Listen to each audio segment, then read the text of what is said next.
and I'm just going to do, and I've got a summary page. This is going to be on this one. But here's where if the 15, trade is going to average around 15, hardback 25, you could go to 35. And one of the things that you'll find, you've got to figure out your pricing. Go down to a bookstore and just see what's there. Look at Amazon in your genre to see what's there so you can get an idea of your pricing arena. The reality is, like Ken's going to be selling his books to clients specifically in the back of the room.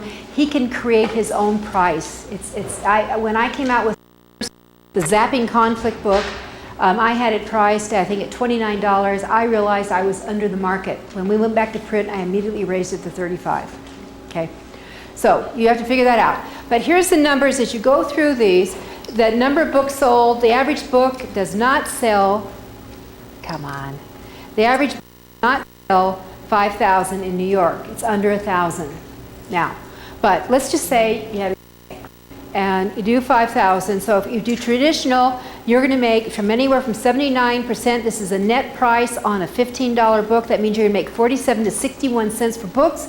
If it's a hardback, it's going to be 10% on the first 5,000. It'll be 12.5 on the next 5, and anything over that 15. If you have special sales like movie rights, foreign sales, those kind of things, it's going to be half that they come into play. So if we sold 5,000 books, we would make 3,000 as a trade paper, or 5,600 roughly as a hardback. This is not your retirement. Now you're going to look at how much time. So what you've always got to think is, how can you get out and move that? So one of the clauses you want to look in contract, it's very typical that they say, well, the author can buy books for 40% discount, right? And you get no royalties. Okay, you want to get a bigger discount. They're not going to pay you royalties. You can't do it end run. For example, there is if you look at Baker & Taylor, if you have a thing through Baker & Taylor, if you have an account, you actually order through Baker & Taylor or Books West here. That's one of the distributors locally here. You could order them from Books West. You could get them at least 50% off, and you get your royalty. So little tricks that can come along if you're moving your books versus if you're publishing with someone else, publishing with yourself.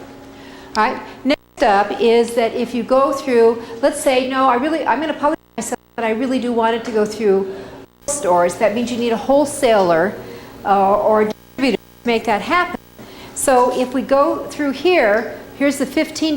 That means I'm going to net $675 because these costs, if I'm going to do 1,000 books, I'm going to sell it for $67.20 because the wholesaler is going to take a 55% discount too. That's like Amazon. Let's say I'm just going to sell Amazon. So I'm going to get 40% back to me. So I get $675. So I got revenues of $67, but I have layout. I budget, when I do layout and editing and book design, I budget $5,000. That's my budget. And there's cover comes into play. I've never paid $1,000. I usually get my cover around $500, but never more. And printing for 1,000 books, 256 book was around $3.17 a book, and I've got to get them shipped to me to handle. So I'm going to have a whole with 1,000 books. But let's say I do 5,000. Okay, let's go back and start with apples to apples with New York. So I do 5,000. I've got 33,000 net. My layout cost doesn't change. My cover doesn't change. My printing, though, look at how that drops. Way down. So I walk away with 20,000. All right. So huge difference. How much am I going to walk away with the paperback if I sell New York? 3. So you got to have a game plan. Now the break Roger said was the single biggest thing that got you to move your books. Mouth speaking. All right. Now if I look at hardback, $20. Now I get $11.25. That's the 45% net to me. Go to the 5,000 figure, 56,000. It doesn't cost any more to lay out or edit, cover design a hardback book. The printing is going to be expensive. It's like $1 more. You bring it down though. Okay. What did I do? Okay.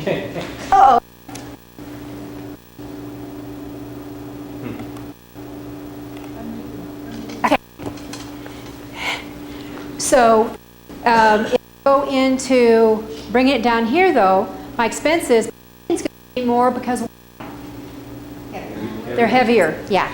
And then my profit, though, drops $17,000. That's if you've got a real game plan.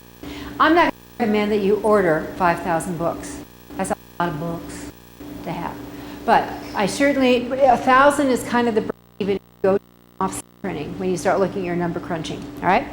Next up is, let's say, I don't care if it's ever in a bookstore. I mean, I'll work with Amazon, and I think you need to work with Amazon because you need that global visibility. And that there's always people out there that can help you. There's mentors everywhere in this world. So going full, let's say here's our paper.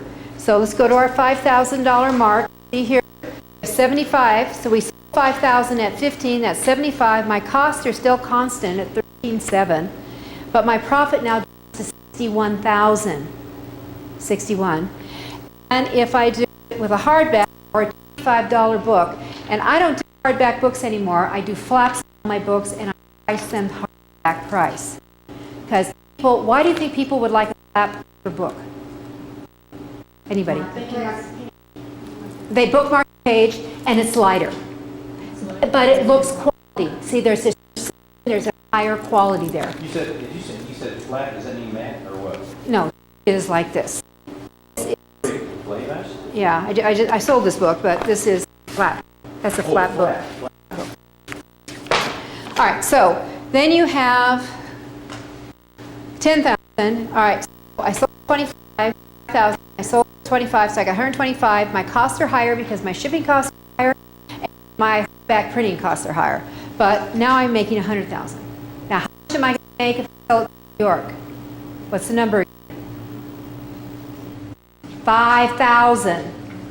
So, if you do a comparison, you've got this one. I've just put 3,000 up. But do a comparison is that you can make a multiple of more money if you can figure your marketing plan out. And that's what's critical for authors to do it. That should be part of your processing in the beginning of writing. How am I going to get my books out there? Who is my audience? That's why I started with that. Who are you writing for? The solo numbers, though, are as if you're selling it all directly. That's right. 90% of my book sales are direct sales. On site, like when Tom is there. What percentage of your sales are? Selling on Amazon might be 50. So he's at 50-50. Okay, I'm not. Although, since I'm off the road, it's now starting to change. And we actually are going to develop a campaign due specifically to healthcare people, all the emails I have, to do a very special action. I want to roll out 50%, a 50% sale coming up here on some of the titles. Yeah. What percent do you sell through your website? I do very little through my website. It's visibility. I have found that you are there, people want to take you there. That's why I've always said the biggest mistake speakers do is they go in, they do a crackerjack job of presenting, but they take their honorarium and they leave. You hang out, you schmooze, you offered it. I have a special care funding script we've created for dealing with conflict.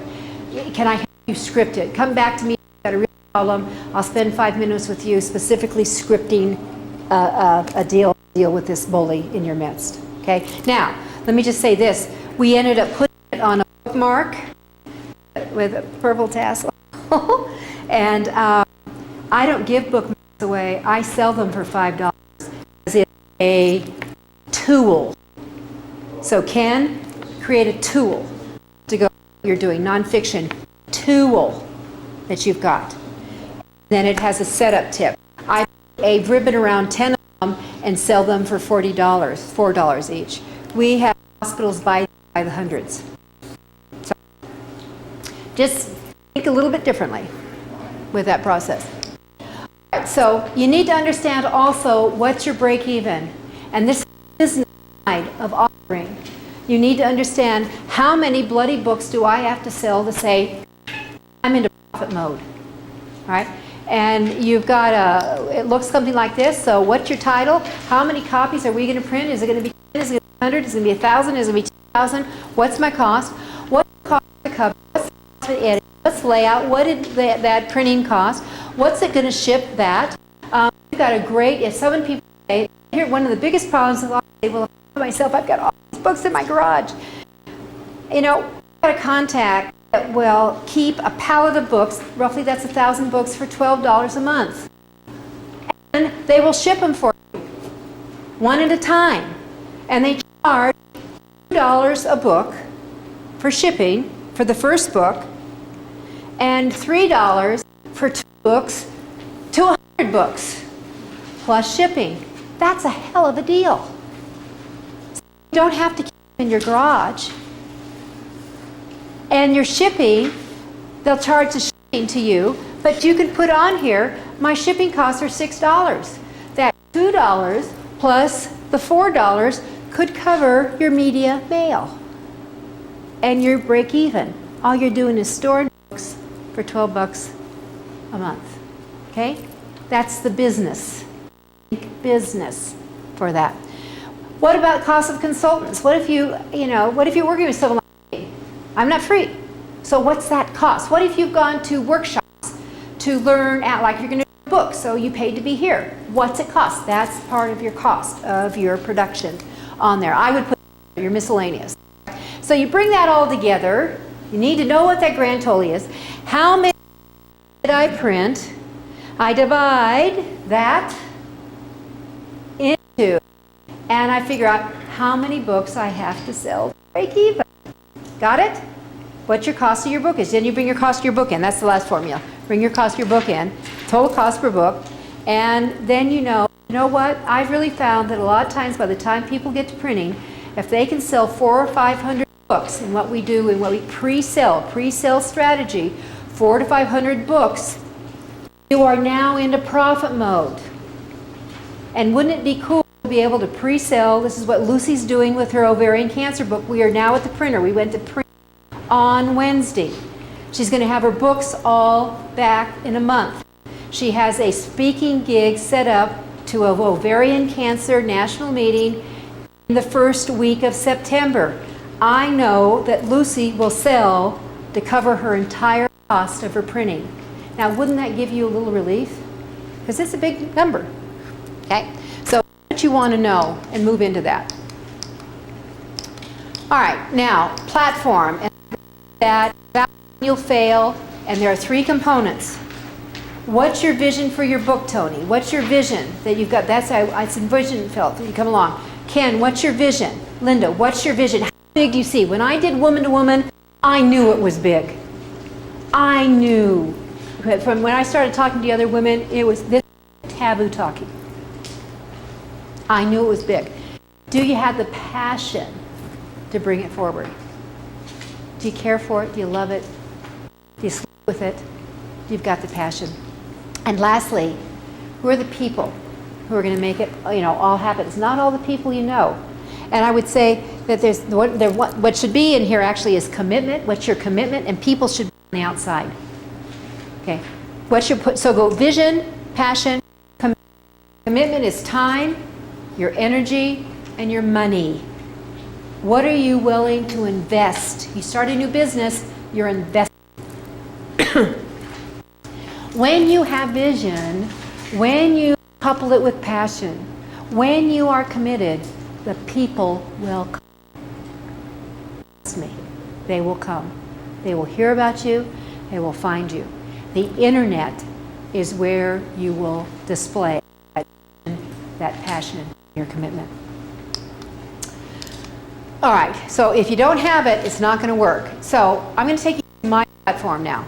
I started with that very first book. Remember I showed it to you? It was money. I was finance. I'm a number cruncher. I come from that. All right, so I was a financial planner. I had 3 printings within 3 weeks. I landed on Good Morning America. I thought everyone went to Good Morning America. Surprise, they don't. All right, but I thought that's what you did. I had a cover on Savvy magazine, the big women's magazine back in the 80s. I started speaking for women's groups. Everywhere I went, here's what this side. You see this right here? Oh, see, I found this. But there's a row behind here. Everywhere we went, there was a red rose on the podium for me. Everywhere. They would have a vase with one single rose in my room in the hotel. It was always tied in that process. That's where it started. It was to be the only book I was done. And then Simon Schuster said, you know, we really would love to work with you. We're sorry we didn't get your other book. Would you consider doing a book with us? So we did, and I was actually trying to sell 2 books together. One was the money book, and one was this next book I saw coming along on the woman. Now, in 1981, I went through an embezzlement. This is where my partner Kathy took on a partner I knew nothing about. It was called cocaine. All right, she stole $500,000 from a loan I guaranteed. By the time it was over, we lost another $500,000, and John and I were homeless. We lived over a garage with 3 teenagers. Do you know what that's like? Have any idea what that's like? It's awful. So, anyway, personal loss was over $1 million in the process. And from that, and this is from this was an old French laundry. Okay, it became what was called the French Hotel. One time when we had the roof off, we were redesigning it. It was the world's largest bidet. I mean, it was pouring in. It is right, strategic location across the street from one of the most globally known restaurants in the world, Chez Panisse. Between Bank of America and the Co-op grocery store parking lots. One of my favorite expenditures was a $45,000 landscaping bill. Okay, then I knew something was wrong. And that the bank kept giving money and they never let me know what was being dispersed, which they should have. So, Bank of America got their hands slapped. So, personal loss of $1 million. I got cancer in the middle of it. My son died. It was a very horrible time in our lives. All right, from that, this book was created, Woman to Woman.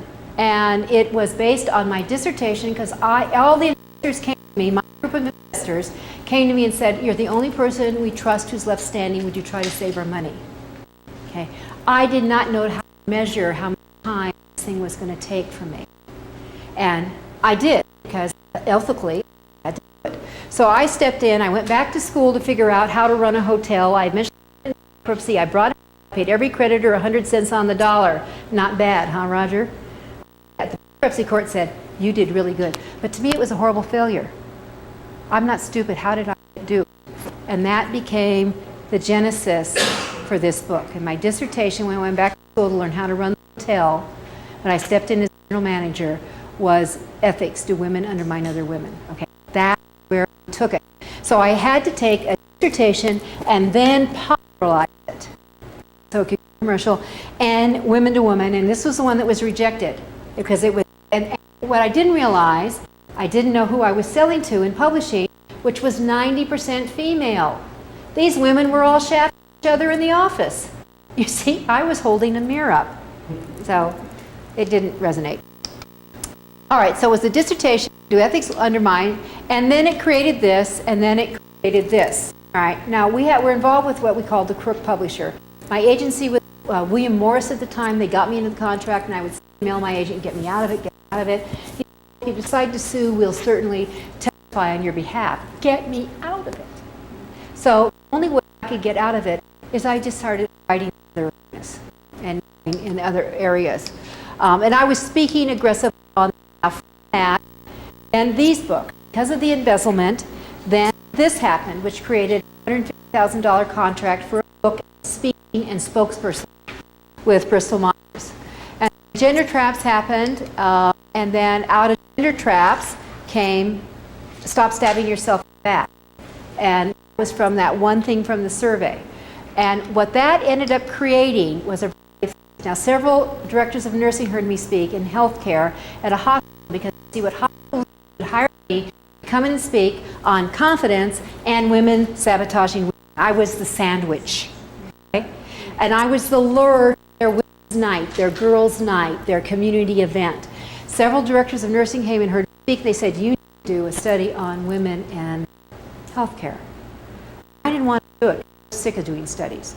But I did it, and I found that if you worked in healthcare, there was a 2% higher probability of getting shafted by a coworker. And in healthcare, 1/3 of the people who worked in healthcare didn't work with women. So if you've got nurses who don't want to work with nurses, you have a problem. Okay. So that to these books. All right, so that kept going on. Now, I never left money. I do a great money workshop, but it's not what the heart is. But what I did do, this is building my platform on, I married the hospital blue book. I knew in every hospital, every area. So if I had a hospital in Macon, Georgia for me, I sent a postcard, which I have brought for all of you. I gave you these 2 postcards, okay? If you look at the back of them, very strategic. It's written this is, okay, so it's sabotage. My latest book, Sabotage, blah, blah, blah, reveals how to effectively deal with the bad boys and girls that inhabit every workplace. A speech or workshop before or after the date below and save money. So I would discount. Once I went into the state, I would start discounting.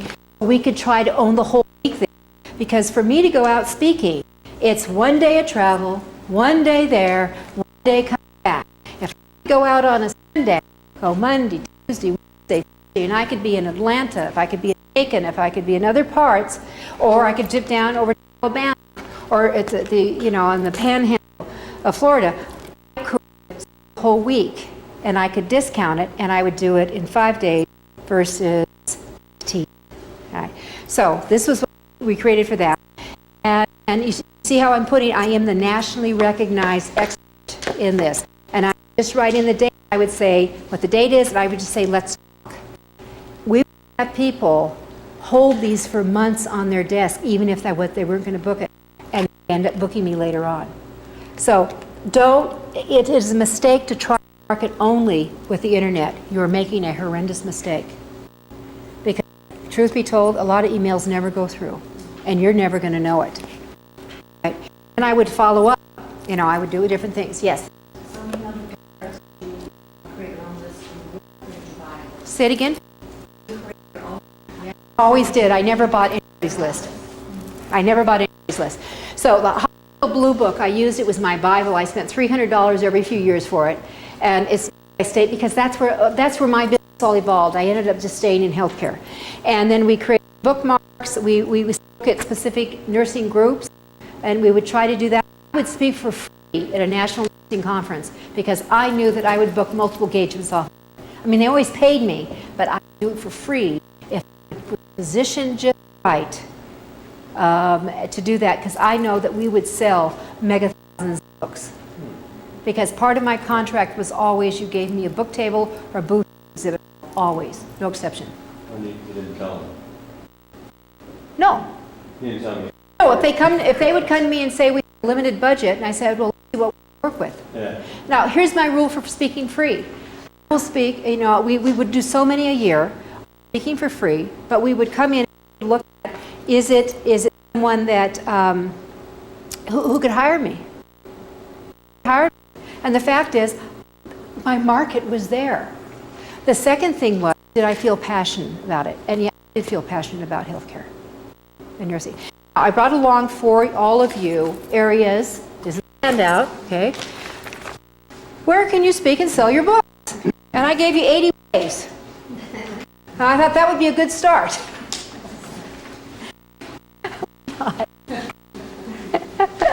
All right, so, and everyone's going to be different groups. I will tell you there are certain groups who don't buy. People ask me, who do I speak for when I was out there, really out there? And I would say it's best to ask me who I don't speak for. Who I don't speak for is teachers. They're rude, they talk when you're speaking. I don't speak for teachers. Number 2, I don't speak for lawyers. You have to spend all this energy proving who you are. The ego, it's not worth it. Right? I don't speak for government. And it's not that they, you don't rock and roll with them, but there's something about the energy level. And I couldn't get the energy that I needed. And I came away thinking, is this who you hire, or is this who you turn into? And I think it's both. And the last group I don't speak for is I don't speak for men after dark. Because once liquor starts, it is a different audience. And they need different people. All right? And they don't need a brassy broad. What they need is a humorist.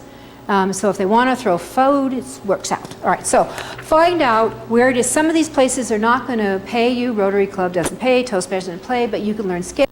And some people may buy a few books on that. and test it in. But there's ways. Now, the next thing is I gave you information on getting speaking gigs and selling your books. How to, and I've already said this because people get stuck on credentials. The reason why I would use my doctorate in healthcare, because they need credentials. If I was speaking to a bigger group, I would use my MBA and my DBA. I would, because they are credentialed people. But the reality is, it doesn't matter if you have an MBA or a PhD. What you have to be is GOOD.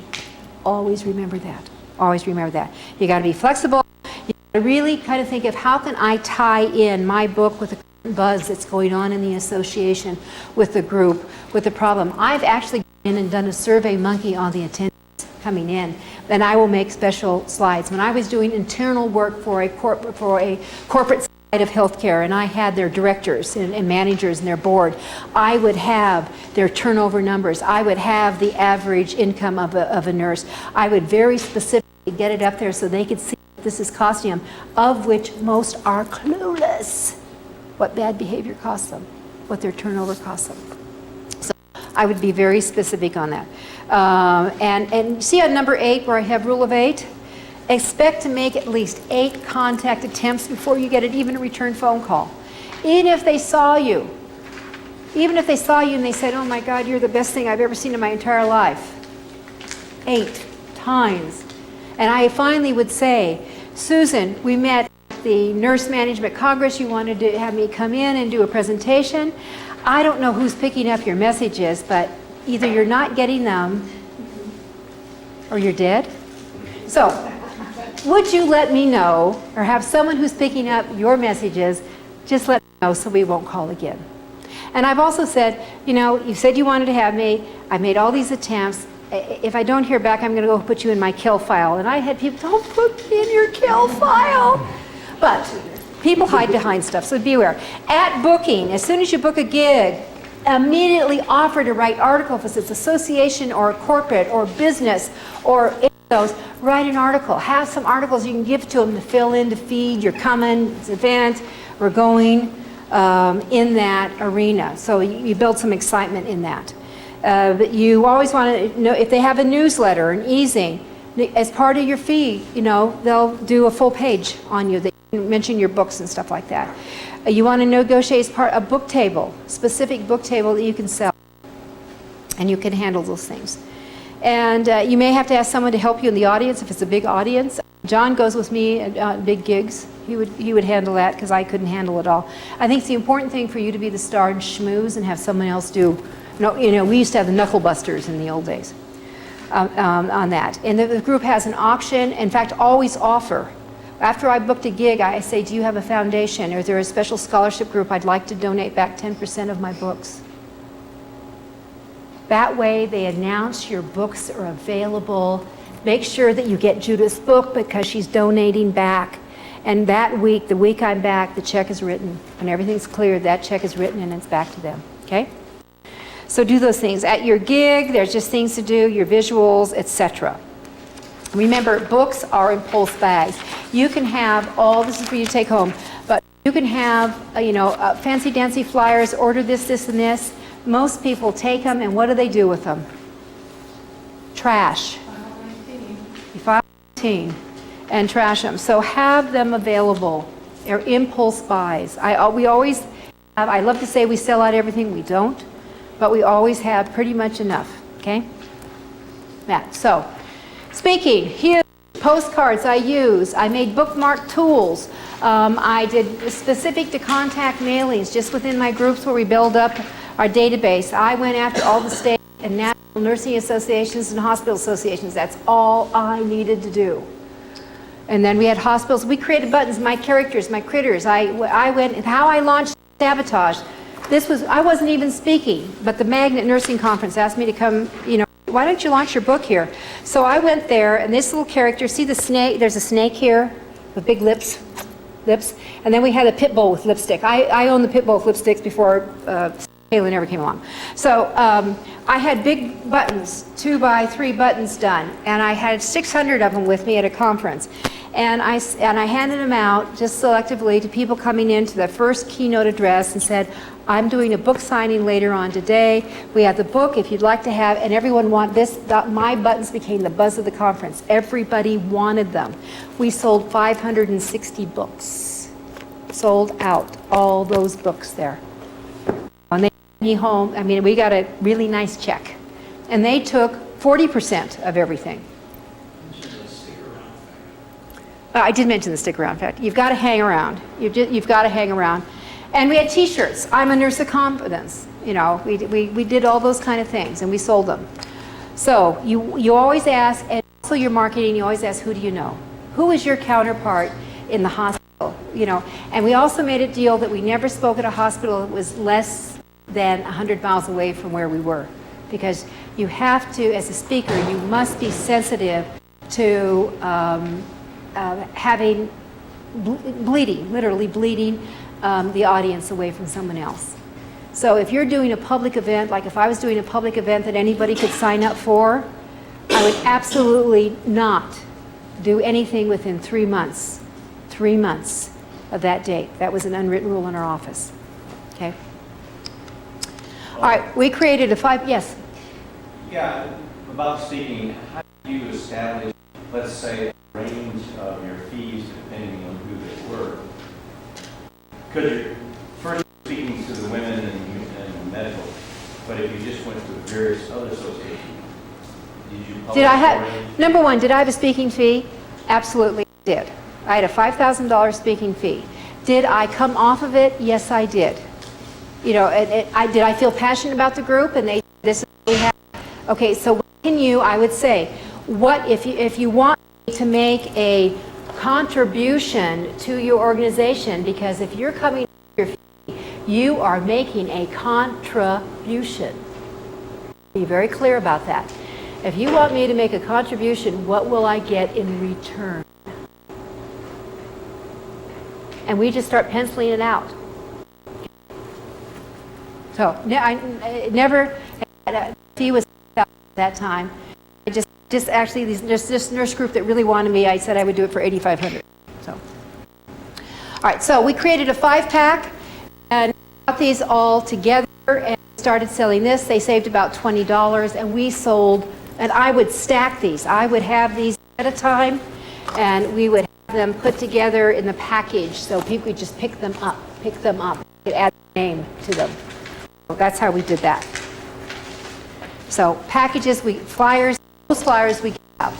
Now, here's my Mr. X. I thought I was going to be staying in the money area. I created Smart Money for Kids, which did well, the dollars and cents, the 10 Smart Money, and the reality is that's not where my passion is. I mean, it's not where I have fun. You know, I like it. It's important to be money smart and all that, but it's not where I am today, and I put a lot of energy in that area. What worked? I learned about the publishing business. You know, it's critical. I was willing to divorce publishers and agents I had aligned with. And sometimes you either become the wrong fit or it's just not working. I started Mile High Press. I really understood the value of niche speaking and publishing, narrowing it down. I started learning about selling. Who do you know? Every other group. When I was out speaking, I've got a brand new book coming. I would have a flyer on it. If you order it today, you save 30%. I never discounted the price of the book. Never. I gave them free shipping. That was the 30%. Okay? If you buy it today, and I never say it's going to be shipped on June 1st. I learned to say it'll be shipped the summer of 2012, because summer starts what day? June 20th. And it ends when? September 20th, roughly. I got 3 months. It's still summer. Don't put yourself in a box. I learned to sell books at gigs. I started surveys of my audiences. So I asked them, what are your biggest problems? That's where gender traps came from. What are the 3 biggest problems you're encountering? Just one question is all I asked. All right, and then as I said, speaking. And I learned to become a storyteller. Storytelling, don't tell jokes, guy. It's a guy thing. Women don't tell jokes. We're usually the stories.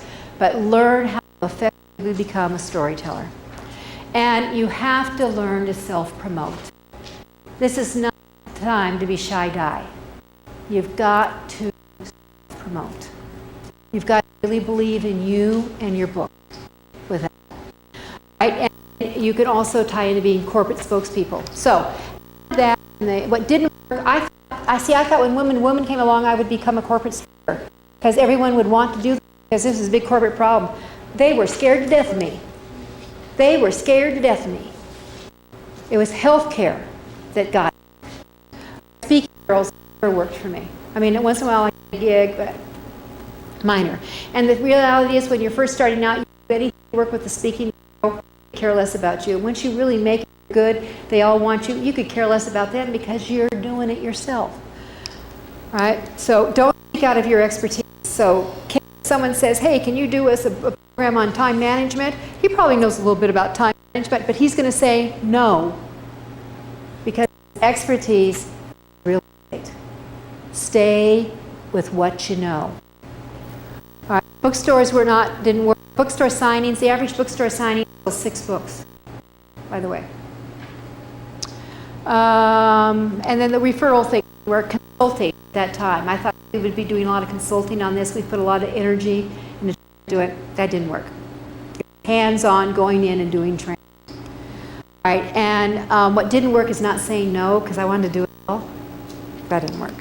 All right, so here's the numbers. Here's how it worked out. From 1987, when I had my financial records, my speaking created $700,000, being a spokesperson, national spokesperson, $200,000, book sales and royalties in New York, $105,000 at gigs, $280,000. Right? So that's a, 7-year period. And then, so total of $1.285 million, and then from 1995 to 1999, look at royalties because I am starting to move away. I had 82 publishers belly up, owing me money, and my Crook publishers in there, but those have come down. Direct book sales, me at gigs, 312. Speaking fees were $655. Spokesperson was $68.8 for a total of just under $1.1 million. All right, so that's that 4-year period. And then from 2000 to 2010, the last decade, we created Mile High Press. Royalties from New York are plummeting, as you can see. 93 direct book sales, they're doing kind of nice, $625,000. Speaking fees were $1.3, and being a spokesperson, $45, for a total of $1.99. And then, so total revenues from one idea, this is from the Women in Sabotage, when you find what fits and works for you, as you go through it, the spin-off books that they create comes to a total of, that is 4.36. And I can tell you through the end of last year, it's like 4.7. All right, so that's what you can do. You can make your living on your book. So is there a book for you? Will you commit to it? That's what you have to ask. All right. And then we've talked about why speaking. So going back over to the platform, if you don't have your vision, and you don't have those people to come to you, this isn't going to work. None of this is going to work if you're not going to go forward with it. You get down there. So what is your vision? How big do you think your book can get? What do you see happening here? It can be big. All right. So, how big do you think that book can be? Huge. But you have to feel that way. Now, does Ken? I'm going to go back to Ken because he's very niche with what he has. Is he maybe going to have $2 million in book sales? Probably not. But he could have explosive sales in consulting and real estate commissions because of his positioning. Right. So it's how you measure it. I mean, coming back to what's that success look like for you? All right. So do you have the passion to really follow it through and make it happen? Right. And that's critical. And then, are you going to develop the people crowd? So Tom knows about the internet. Tony is going to rock and roll on the internet because he's a kid. And so how do you rock and roll on the internet? There's a lot of ways to do it. If it's something that you absolutely, and my author who has got a great book called Failure is Not an Option, he is a specialist in turning around companies. I mean, he can go in, he knows how to reduce your workforce with no firing, none firing. When he's done turnarounds, he's never fired, ever. Mitt Romney, maybe you should call him. never fired. But because of the policies he's put involved, that people self-select themselves and start terminating because they don't want to get nailed for doing inappropriate things within the company, because he's watching. And he sets up policies for that, okay? But he's never fired when he's turned around these companies. So, he doesn't want to, he says, I will never Twitter. So, I sent him a deal. I said, do you know that Tom Peters, I said, what do you think of Tom Peters? He says, oh, he's fabulous. I said, do you know he has 670,000 followers?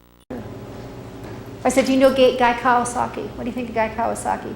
Well, he does not the managing guru like Tom, but I certainly know who Guy is, and he's smart. And I said, do you know he has 1 million followers on Twitter? And then I started going off to all the big name management companies. And I said, here's who they are. So you're telling me that you're going to walk away from this kind of audience because you don't want Twitter. So Phil, hire someone to tweet for you. That's what you do. So that's part of your cost of being an author. Now, you can do it locally, or you can go to overseas. I have people I work with locally. I also have outsourcing. I have people in the Philippines who work for me. And they actually put in 80 hours a month for projects that I'm involved in. My cost is $400 a month. If I was to pay someone 80 hours a month for 8 months, what's it going to cost me here? More than $4 an hour. Yes, it is. It's going to cost a lot more. But do I still work with people here? Yes. Because there's some things I have to really respond to very quickly. So, but there's these things that you go in automatic, I can have someone do those. So figure out what you're going to do yourself. What do you love to do? What do what do you have the time? Now, with Sue's illustration, I bet you she'd probably love Pinterest. Are you on Pinterest?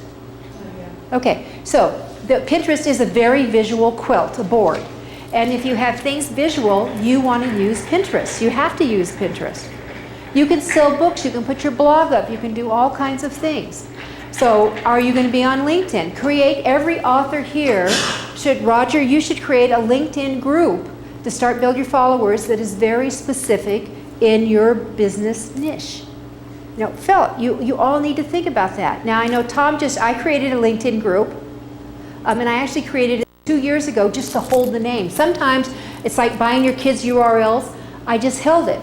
And I made a decision on the 26th of last month, I need to stop diddling around with this and set it off. So I went through my LinkedIn contacts and sent an email out saying we're going to activate the Author U group, and I would love to have you join it, and I would love to see your voice there. It grew from 70 to 450 in about 5 days. That's not a bad growth. And what great fun is, only 17% are from Colorado. Everyone else is out of global. So if you have a message that wants to reach out as an author for nonfiction, create your own group, your own fan. It's a very different experience from Facebook. And it's much more business oriented. So get it going that way. Facebook is a way to do it. Google Plus. There's all these other different kinds of things that you need to look at that will move and market your books and take you to another level, a whole new dimension. And you can start building that as you're working on your book and telling people that it's coming, because they're going to be ready for you. You want to have your website. How many of you have your own website? Yes. Not enough. Because all of you should have your own website. Your book needs a website. Have them domino into that. So all of that is critical. This is the business of publishing. The business. So if there's a book into you, you have to tie it into the business side. There's no doubt about it. Who is all in that? All right, so are you going to make a decision? Are you going to try to sell your book on the traditional route to New York, where you can do it with a proposal, some really well done chapters? There are agents here in Colorado that I'm sure you can connect with. One of the ways I looked for agents when I was considering leaving who I had is I always read the acknowledgments of New York published books, because always the author would thank their agent. If I loved the book If I had a topic that was similar, I would write them a kudo letter. And I opened up conversations that way. When you see a book that you really love, the feel of, look of, in the acknowledgments, they thank the printers. They thank graphic design. They thank the illustrators. They thank Tom for giving them the future vision. They thank in all the acknowledgments on how to do that. So if you've ever wondered, and one of the big questions, it's one of the last things we have all our authors do when we're working with them, is the acknowledgement. There's two things I always wait to the very end of a book. One is the acknowledgements, because more people have come on the team to create the book. And the second thing is, I always want it for my nonfiction people to write a kind of final word, an afterword, kind of 2, no more than 3 pages max. And it's kind of the you go, girl. It's kind of the action, kick them in the butt. The final thing you've gotten through here is my last kind of goose to get them going. And we always wait to the very end of the book to do that. If you ever need help on acknowledgement, if you go to the authoru.org website, under the blogs, I have a very detailed blog on all the different acknowledgement variables that you can look at, think about, including your kitty cat Muffy. Because when she sat on your lap, purred at night, and just kind of calmed you down and got you in your writing muse, Muffy's important. So do that. My next book, I have Royal Caribbean. I always start and finish a book in the water. This last book I actually wrote on a cruise. The whole draft was written on a cruise in February. So, acknowledgments. So they will tell you a lot. So, or if you're going to do it yourself, which way are you going to go? And if you do it yourself, I just caution you about getting involved with pay to publish. There are certain variables of publishing out there where you can pay someone to do it. You can do a sharing operation. You can do it quick and dirty. You can do it through CreateSpace. You can go to the other forums. Make a decision on what's for you, and knowing that you can always alter and change into one of the others. All right. And a lot of books get bought by New York that are self-published. But the reason why they buy them is number 1 and 2, there are sales, and number 2, you've got a crowd. First thing they're going to say is, what is your platform? What is your vision? What is your passion? What are you going to commit and put into it? And who's in your crowd? How many Twitter followers do you have? How many people do you have on Facebook? Do you have a fan page? Do you have your own website? What's your blog numbers? They want that information. Because they're going to invest and partner with you. They want to make sure you're in the game yourself. Okay? Or you can say, I'm just doing it myself. But you still have to do all the work. All right, just understand that. Crunch the numbers, always crunch the numbers. So summing up, you got to get savvy, always get savvy. You got to get unstuck. So it's like when my clients say, I can't do social media, I'm not going to do any of that, get over it. It is not an option to choose not to. You have to be involved. It's going to be a major part of your marketing. For fiction, it is your marketing. It is your marketing. And it's a way to get it out in the crowd. So get unstuck and stuff. Get some advice. Ask around what works, what didn't work. And you have to be realistic. I mean, when you say I want to have a New York Times bestseller, great. What are you going to put in to make that happen? Says they wait. And then you have to get very involved. Get involved. Don't just write a book and disappear. Keep coming out and schmooze. Things keep changing all the time. You got to get focused. And lastly, Nike tells you just to do it, and that is really what you have to do. You just have to do it. How many are watching the Olympics? Watching the Olympics? I mean, are not gal swimmers hot? I mean, they are really. But have you know all of the swimmers? From Phelps. Phelps was focused in the very beginning, and he didn't get focused until later in the games. Did you all notice that? And then he started taking over, and it was almost like he was here for a lark. Now I'm really serious.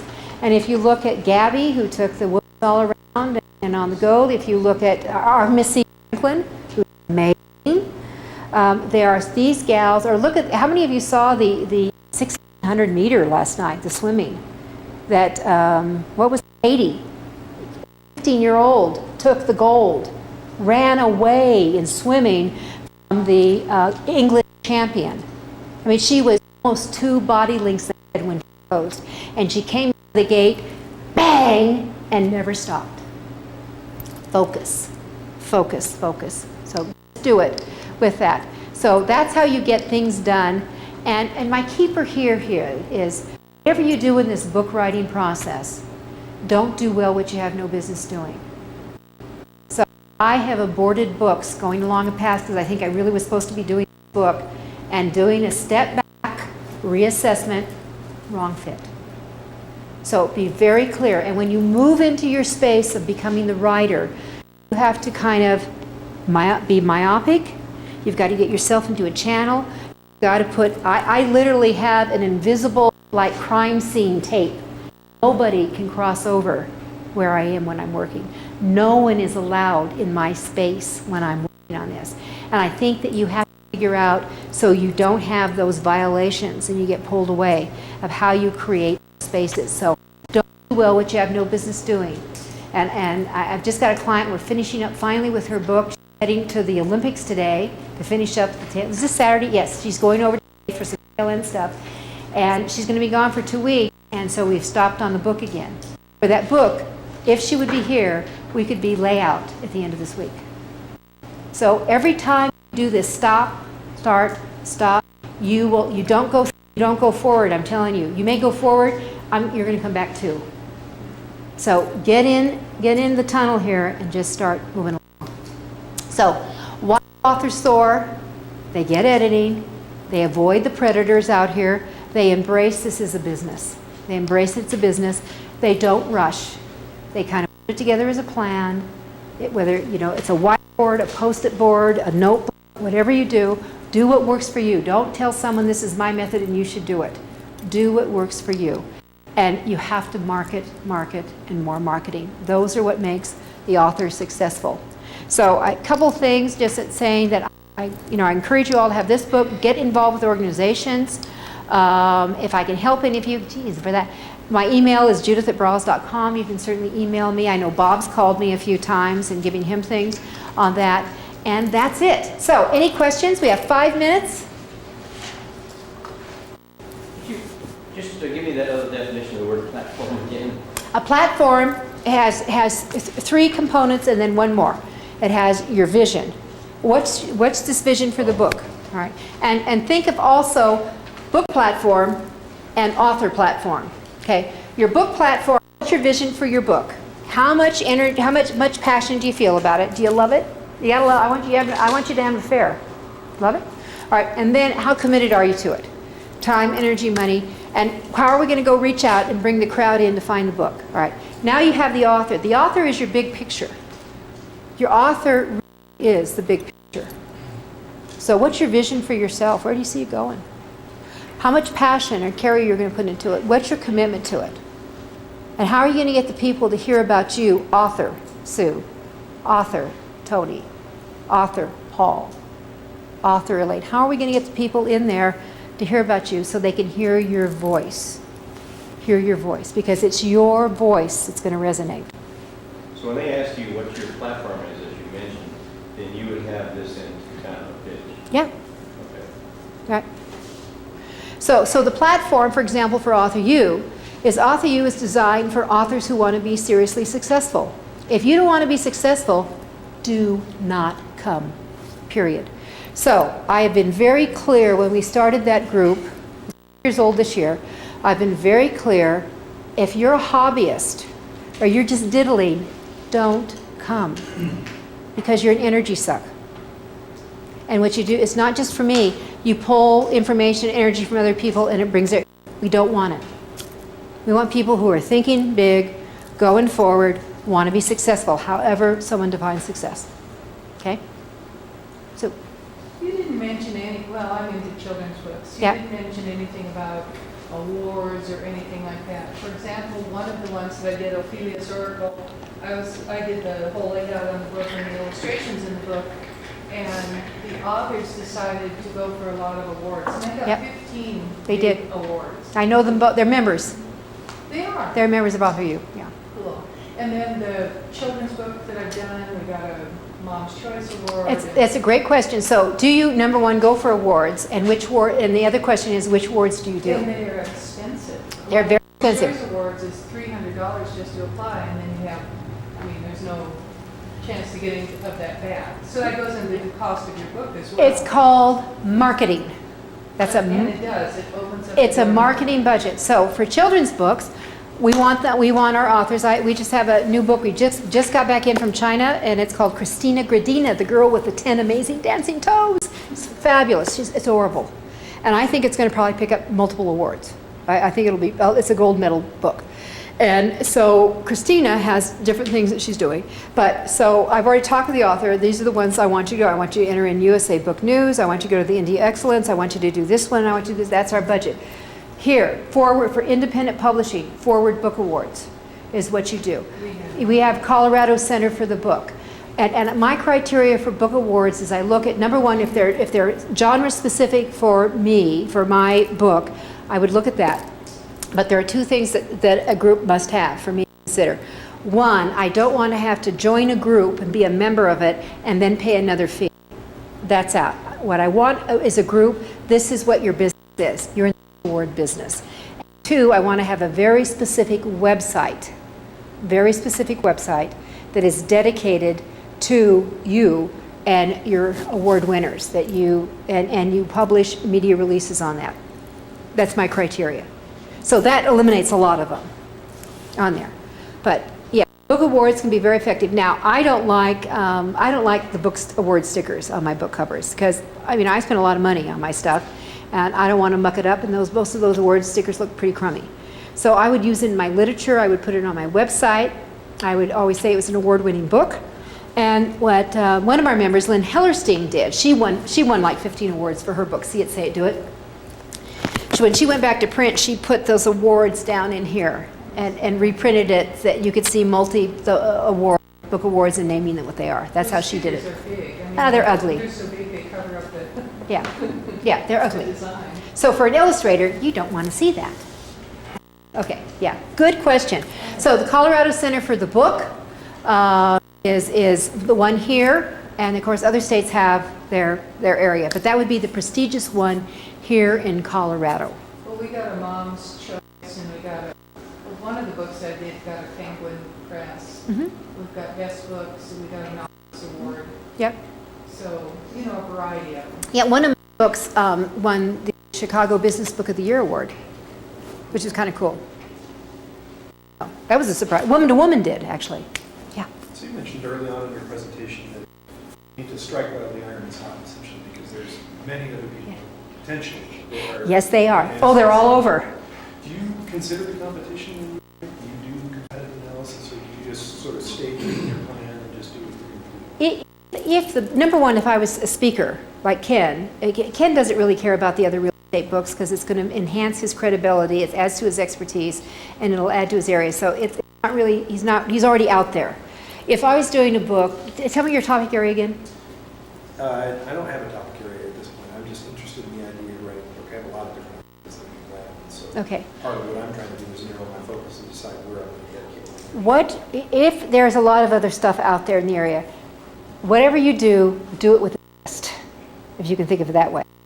And you want to do it with a twist. So you have a variation of the thing, because as I said, could there be another new book on leadership? And actually, they came up with several twists to it. So it was worthwhile on that. As a follow-on to that question, is there a way that you can track circulation of other books and sales of other books?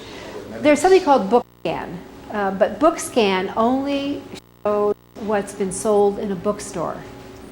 See, so like I've sold over 1 million copies of books, very few are in a bookstore on that. And what I like about Amazon, let me just give this on Amazon. If you have an electronic book on Amazon, you can go in any day and see what your sales are. Any day of the hour, week, you can see it. And one of the big challenges of traditional publishing is most authors are clueless, truly clueless how many books have been sold. Part of the reason that I ask this is that I have a brother that passed away in 2008. listening to you speak, I realized that the family has really paid attention to what's happened with that book. 'Cause as far as I know, it's on Amazon. And so I'm Somebody's getting checks. I'm curious to know what's going on with that. I mean, All right. It wasn't really something I had handy. If it's out on Amazon, on the account is a checking account that checks are supposed to go to. Right. Who has access to that account? I'm assuming it was part of his estate. Okay, but if the checking account has been closed to cyberspace, so you have some work to do. And that's a great thing to point out. So you have to make sure things stay current. If there is an estate, this is an asset of the estate. So the person who's the executor needs to understand, because Amazon's going to keep sending it. So they may be accumulating, and who knows. But also, if your parents don't want the book and you want the book, I'd have a discussion with them, and maybe that book could have some marketing done behind it. Potentially, yeah. Yeah. Thank you. Thank you. Have a fabulous afternoon.